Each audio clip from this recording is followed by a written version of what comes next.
그러니까 29일입니다.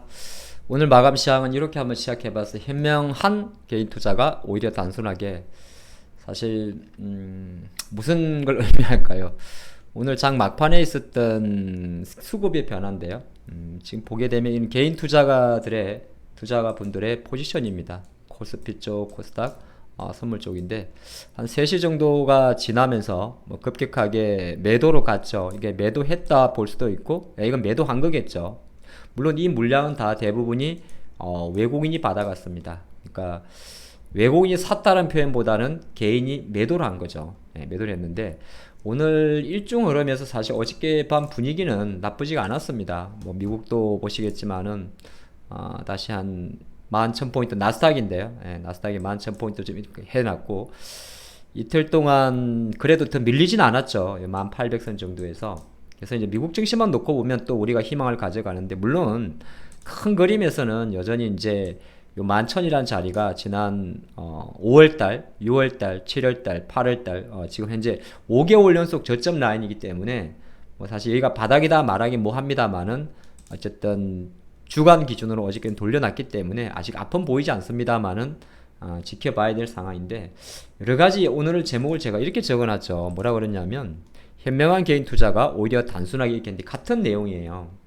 그래서 시장에는 상당히 많은 이야기들이 나옵니다. 뭐 가스관이 또 추가적으로 발견됐다, 뭐 이런 이야기들. 그리고 또 오늘 밤에 또 독일의 물가 지표가 발표될 건데 또 물가 지표도 높게 나오지 않겠느냐.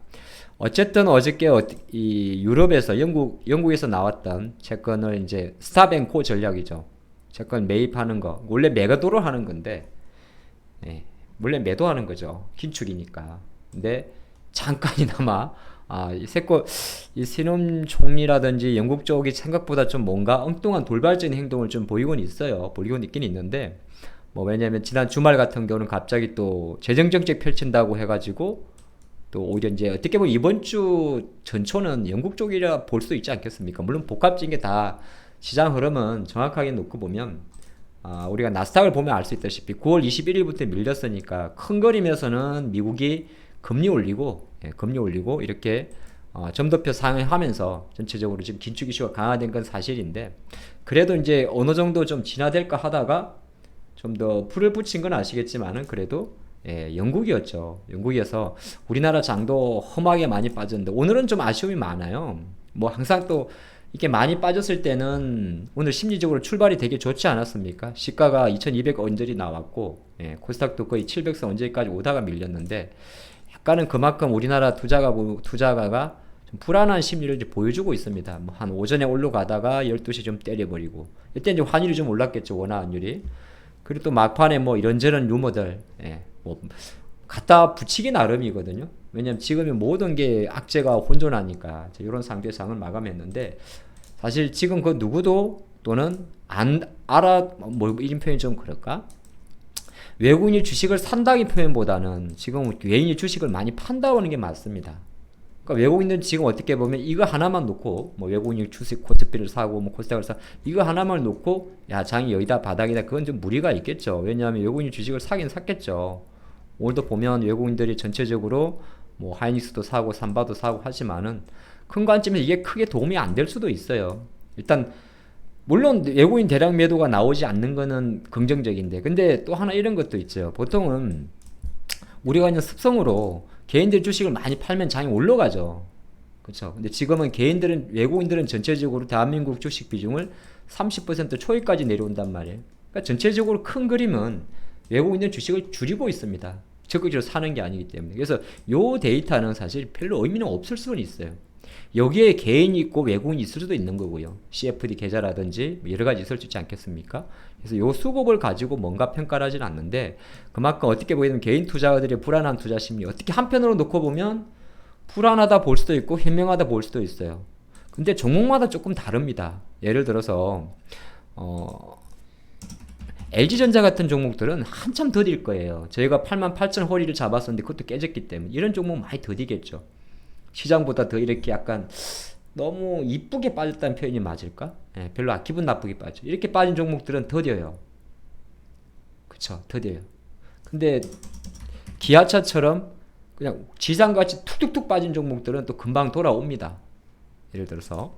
그래서 삼성바이오로직스도 오늘 보게 되면 어쨌든 지금 코스피 쪽에서는 삼바 같은 경우도 딱 돌려놨기 때문에 이런 삼바 같은 경우 이러면 77만원에 대해서 다시 자리가 딱 잡힙니다. 이렇게 77만원에서 잡히기 때문에 삼바 같은 개별 자리를 하더라도 어느 정도 뭐 바로 치고 가지 못하겠죠. 시장이 결이 있는데, 그죠? 하지만 이제 어느 정도 이런 식으로 돌린다고 시장은 그렇게 돌립니다. 마냥 이렇게 내릴 것 같으면서도 긴 꼬리를 달기도 하고요. 또는 이렇게 5월선에 닿기도 합니다. 하지만 그래서 센 친구들은 바로 올리기도 하고, 아니면 우리나라 장처럼 또 이렇게 올리는 척 하다가 밀리기도 해요. 그러한 과정을 거치면서 저점을 잡는데, 미국은 지금 보게 되면 나스닥이 이렇게 1800선에도 잘 잡아줬지만은 다우 같은 경우는 또 나스닥이랑 결이 조금 다르죠. 내려가는 상태에서 잡힌 거란 말이에요. 그러니까 다우보다는 지금 나스닥 쪽이 좀 강한 거죠. 그리 놓고 보면 예를 들어서 그만큼 애플이 강하다는 겁니다. 통상의 주식들은 4%에서 돌릴 수가 없겠죠. 우리나라에서 LG노텍이 돌리지 못한 것처럼. 하지만 근데 LG노텍 같은 이슈도 지금 주식을 막 적극적으로 매매할 때는 아닙니다만은 어느 정도 변동성이 완화될 확률이 있습니다. 그냥 이거를 아이폰 뭐 정산 출해 이슈 때문에 빠졌다고는 합니다만은 우다다다다 떨어지진 않아요. 이런 종목들이 아마 내일 다음부터 볼 거는 뭐냐면 완충작용입니다. 완충작용. 물론 개인들 비중이 많은 이게 로봇 뭐 이런 거 약간 변동성이 큰 건 있을 거예요. 뭐 삼기처럼 뭐 포르쉐 상장한다고 해서 막 이런 종목들은 좀 다르겠습니다만은 기차적으로 거꾸로 놓고 보면 반도체 쪽은 제일 늦게 움직이겠죠. 전 그렇게 봅니다. 반도체 쪽은 좀 늦게 움직일 거예요. 하이닉스도 그렇고 삼성전기도 그렇고. 하지만은 LG 에너지 솔루션 같은 경우는 아까 삼바처럼 조금 빨리 움직일 수가 있고 빨리 자리 잡힌다는 거죠. 이렇게 어떻게? 이렇게 저점을 이렇게 돌리면서 이런 종목들이 그나마 조금 빨리 돌릴 수 있고, 근데 주식을 지금 많이 갖고 있다가 이제 얻어맞았잖아요.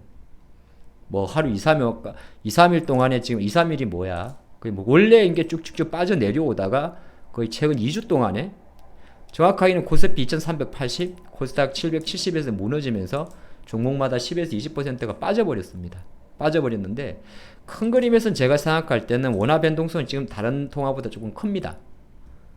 그런데 뭐 대만이라든지 대만 이 뭐야 이거 아니 통화구나. 뭐 대만 증시도 지금 보면 뭐 테크지 비율이 높다는 거 되게 변동성이. 이거 어제 지수 같은데 어제 거죠. 일본은 오늘 것 같은데.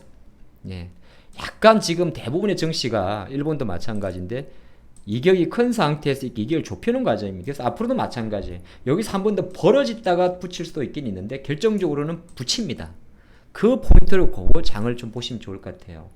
일단은 종목에 대한 변동성이 워낙, 시장에 대한 변동성이 워낙 크기 때문에 지금 뭔가를 뭐 사고 팔고 하는 거에 적극적인 매매. 그 다음에 우리가 그런 이야기 하죠. 뭐 반등시 매도라고 하는데 그 반등의 폭에 따라 좀 달라집니다. 저는 차라리 지금 같은 양의 어설픈 반등 시도에서는 매도도 필요도 없다고 봅니다. 최소한 하루 이틀 정도는 아까 삼바처럼 이렇게 올라옵니다.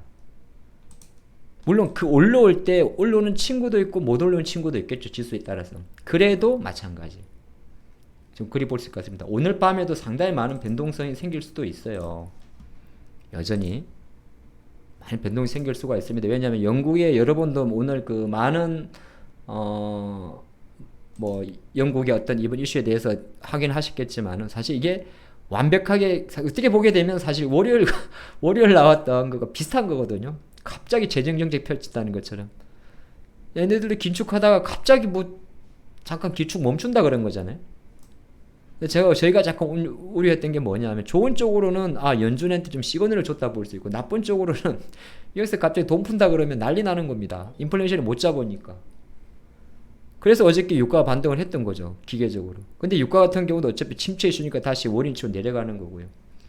그래서 지금은 뭘 봐야 될지는 조금 안 잡힐 수 있습니다만 가장 중요한 건 뭘 뻔합니다. 딴 건 모르겠고 파운드와 뭐 파운드를 봅니까? 보긴 봐도 상관없는데 달러 무조건 죽으나 사나 달러 봐야 되는 겁니다. 이 친구가 어쨌든 간에 꺾여야만이 채권도 꺾이고 불안감도 꺾이고 성장적으로 오르겠죠. 그 포인트 잡아가시면 좋을 것 같습니다. 오늘도 이 마감 시장에서 조금 더 좋은 인사이트를 하고 싶었습니다만은 오히려 단순하게란 이 단어 물론 다 와닿지는 않겠지만은 꼭 한번 생각하고 갔으면 좋겠습니다. 또 내일 시간에 뵙도록 하겠습니다.